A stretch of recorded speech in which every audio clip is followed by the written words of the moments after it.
Hi everyone. Are you a mom that feels rejected? Do you feel like you're a rejected parent? If that is you, you are not alone in that. We've talked about resentment, and now today we're going to talk about rejection. For those of you that are brand new to my channel, I just want to welcome you. My name is Sally Harris, and I'm a mom who walked a difficult road with my own daughter for over 10 years. And while her life spiraled, so did mine. So I wanted to bring up this subject today about rejection because it is so prevalent. And I talk to a lot of you moms on a weekly basis, and I just want you to know that you're not alone. So many times moms feel that they are completely alone, not only in this situation with their child, but also feeling so rejected and like they must be the only mom going through that. And so first and foremost, you are not alone.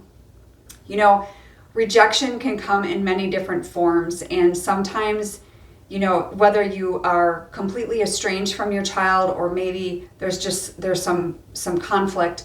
Sometimes it can be complete estrangement, but sometimes it can be alienation, where they are just alienating you, sometimes intermittently, and then also sometimes they can just keep the emotional distance where they just don't let you in, and there's various reasons for that, right? As you know, I am not a therapist, but I'm a mom who's been there, and I too have dealt with all of these topics that I bring to you.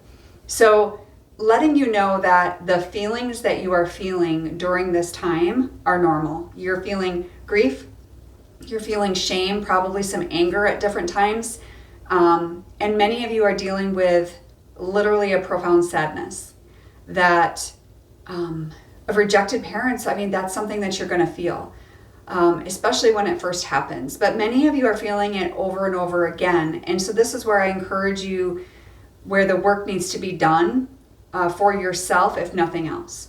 And so, it can wreak havoc on your self-esteem, right? Because you're wondering, what in the world did I do to make them, reject me on this level? What in the world did I do? And then they won't even sometimes let you know what they did or you did.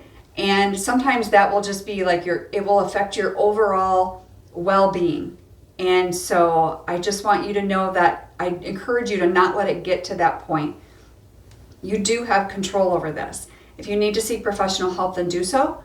But you can get through this. And so I know just from personal experience, it was very difficult. Each day was a little bit different. Right? You can feel rejected, and one day you think you've got it and I can deal with this and I can handle this and I'm strong, and the next day you feel like you're falling apart. And that's that roller coaster, right? So there's a lot of causes of parental rejection. This is not a one-size-fits-all cookie-cutter approach, right? Your family's different than my family and everyone else's family. But I just want you to know that sometimes, and what I hear a lot from moms that I've coached, is sometimes it stems back to childhood.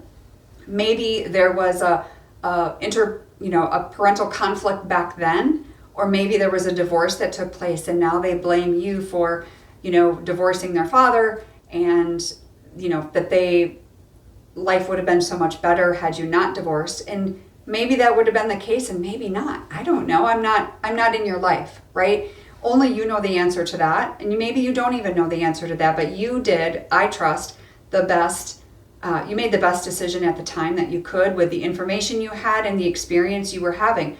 Your son or daughter, now an adult, they were likely a child at the time when all of this was happening. So that's their perception, right? So you need to remember that. But sometimes they do feel caught in the middle. And so they'll choose to distance themselves from one parent. So maybe they're getting attention from dad for the first time in their life. And so they're going to distance you so they can spend time with him because they don't feel like it's possible to have both, even though you may have had the opportunity to tell them that they could, and that is definitely a viable option, that they don't need to choose.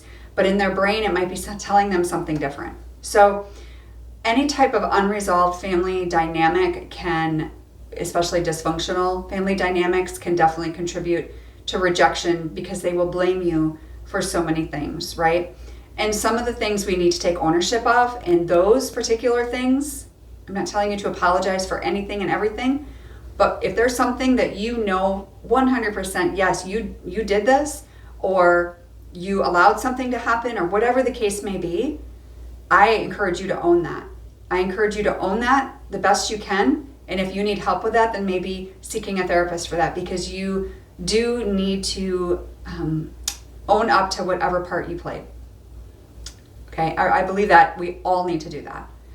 Your child may also be dealing with some mental health challenges. They might be dealing with emotional challenges that it might cause them to withdraw or reject one parent or both. Some of you have experienced that, where both of you and your husband both have experienced this. So that makes it really hard. Sometimes it can be easier but yet harder when they reject you as a mom, but they're still talking to their dad, whom maybe you're still married to.